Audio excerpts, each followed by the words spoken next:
नमस्कार, आप देख रहे हैं श्री एकता टाइम्स नेट न्यूज चैनल और मैं रशीद रसिक आपका स्वागत करता हूं। 26 जनवरी का दिन यानी कि भारत का संविधान लागू होने का दिन। 75 साल हो गए भारत के संविधान को। 26 जनवरी के दिन ही भारत का संविधान लागू हुआ था। देश भर में हर्षोल्लास के साथ कार्यक्रम आयोजित किए गए। स्कूल, कॉलेजों और सामाजिक संस्थाओं द्वारा देश भर में कार्यक्रम हुए। मुंबई में भी हुए।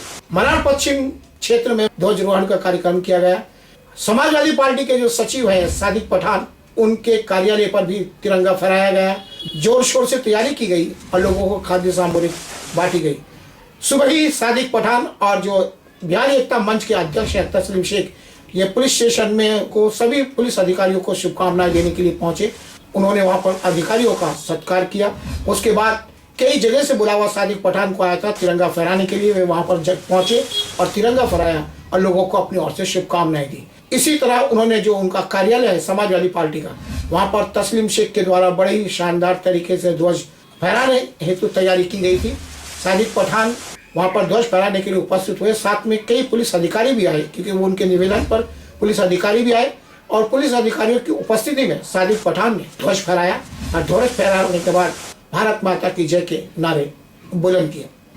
कुल मिलाकर ये कह सकते हैं कि जिस तरह देश भर में कार्यक्रम आयोजित किया गया, उसी प्रकार समाजवादी पार्टी की ओर से भी कार्यक्रम किए गए। इस अवसर पर लोगों को खाद्य सामग्री का भी वितरण किया गया। सभी को शुभकामनाएं दी गई देशभक्ति की। बता दें कि सादिक पठान कई सामाजिक कार्य करते रहे हैं, जिस कारण आसपास के क्षेत्र में सामाजिक प्रभाव पड़ा है। उनके देखा देखी कई लोग उनके गुणों को अपना रहे हैं और 15 अगस्त और 26 जनवरी का अवसर पर तो लोग दिल से सेवा करते ही हैं, लेकिन जिस तरीके से सादिक पठान ने अपनी एक भूमिका तैयार की है, लोग उनसे प्रभावित हो रहे हैं और उनकी नकल करने के हिसाब से समाज की सेवा कर रहे हैं। तो किसी भी समाज के लिए शुभ बात हो सकती है। अगर कोई लीडर की बात को फॉलो करे तो ये खुशी की बात है। कई लोगों ने उन्हीं की स्टाइल में कार्य किया है जो देखने को मिला है मालवनी क्षेत्र में। तो कुल मिलाकर ये कह सकते हैं सादिक पठान की भूमिका को देखकर ही पुलिस अधिकारी गण उनके कार्यालय पर आए और उन्होंने भी जो उनके कार्यालय पर तिरंगा फहराया जाने वाला था उसमें भाग लिया और जनता और पुलिस अधिकारी तथा सादिक पठान ने सभी की उपस्थिति में अपनी ओर से अपने कार्यालय पर तिरंगा ध्वज फहराया। राष्ट्रीय गीत के बाद सभी लोगों को खाद्य सामग्री बांटी गई। बता दें कि इस अवसर पर सादिक पठान ने ऐसी कई लोगों को अपनी ओर से सहायता देने की कोशिश की जिनको उसकी जरूरत थी। बेवाओं को मदद करने की बात हो, किसी के बीमारी में खर्चे की बात हो, हॉस्पिटल की बात हो, सामाजिक मुद्दों पर किसी भी भूमिका के लिए सादिक पठान खड़े बताए जाते रहे हैं, क्योंकि राजनीतिक में वे अपनी सक्रिय भूमिका निभा रहे हैं और ये उसी का रूप है कि वे हर रूप में लोगों की मदद करने का जज्बा लिए सामने आ रहे हैं। लगातार अपनी ओर से कोशिश कर रहे हैं कि किसी भी तरह समाजवादी पार्टी का बैनर जो उन्होंने थामा है उसको वे जन जन तक पहुंचाएं और उस काम में वे सक्रिय भी नजर आ रहे हैं। यहाँ एक बात और बताना चाहेंगे कि सादिक पठानी वो नेता हुए जो 22 तारीख को रामलला का प्राण प्रतिष्ठा का कार्यक्रम होने वाला था, उसके पहले ही उन्होंने यहाँ के युवाओं को अपील करके हिदायत की थी कि वे शांतिमय माहौल बनाए रखें और मालूम नहीं मुस्लिम क्षेत्र जैसा होने के कारण यहाँ पर शांतमय रहा। कहीं ना कहीं ये अपील का भी असर कहा जा सकता है। फिलहाल तो यही कह सकते हैं कि नेता को उस प्रकार की भूमिका दिखानी चाहिए जिससे समाज का भला हो। और फिलहाल तो सादिक पठान और तस्लीम शेख बिहारी एकता मंच के जो अध्यक्ष हैं मिलकर इसी प्रकार की भूमिका निभाते देखे जा रहे हैं और जिसका प्रमाण तब मिल रहा है जब प्रशासनिक जो स्थानिक पुलिस अधिकारी है वो लोग भी उनकी भी आंख बराबर उनके कार्यों पर लगी हुई है। शायद उनके कार्यों से प्रभावित होकर ही पुलिस उनके कार्यालय तक पहुंची है, उनके साथ कदम से कदम मिलाकर भारत का तिरंगा फहराने के लिए। कहते हैं कि जब इंसान काम करता है तो उसे अपने बारे में बताने की आवश्यकता नहीं होती, लोग खुद ब खुद उसकी परिभाषा जान जाते हैं और इसका उदाहरण पेश कर रहे हैं समाजवादी पार्टी के जिला सचिव सादिक पठान और उनके साथ कंधे से कंधा मिलाकर जो भूमिका अदा कर रहे हैं बिहारी एकता मंच के अध्यक्ष श्री तस्लीम शेख। जिन दोनों के जो लोगों का भला करने के उद्देश्य से ये जोड़ी कार्य करी है, जो शुभ संकेत है दोस्ती की तरफ। दोस्ती हो तो उसका फायदा समाज को मिले और इन दोनों की दोस्ती रंग दिखा रही है और ये लगातार समाज के उत्थान के लिए अपनी हद तक अपने स्तर तक प्रयास करते देखे जा रहे हैं। पेश है एक विशेष रिपोर्ट।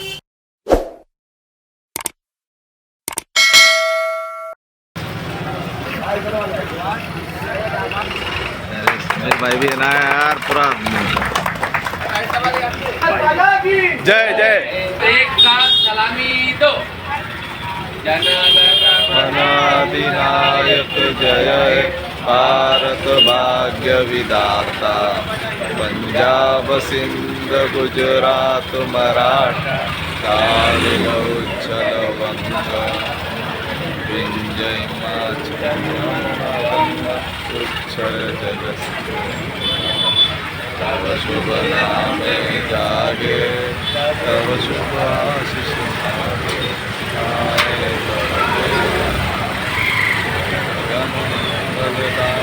जय भारत हिंदुस्तान जिंदाबाद, हिंदुस्तान भारत माता की जय।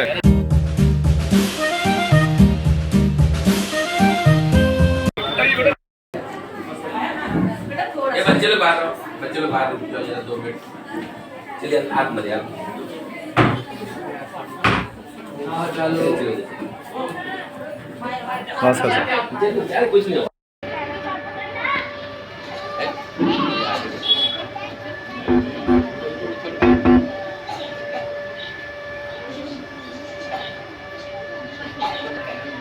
हेलो हेलो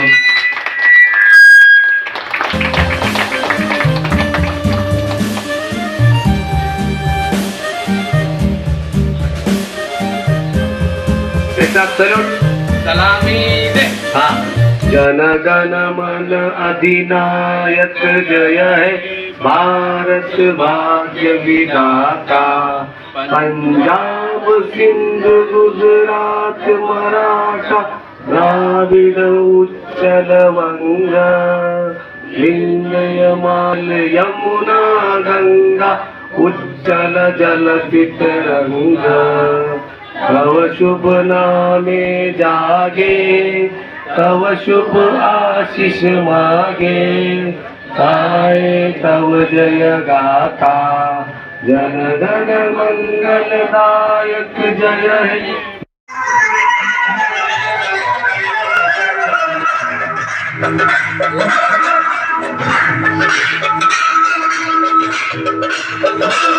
हिंदू मुस्लिम सिख ईसाई हम वतन हम नाम है दो मुस्लिम सिख ईसाई हम वतन हम नाम है जो गरीब को पिता मजहब नहीं गिलता हम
झंडा सीधा करो, उल्टा है। आगे आगे मजा आ गया कि नहीं?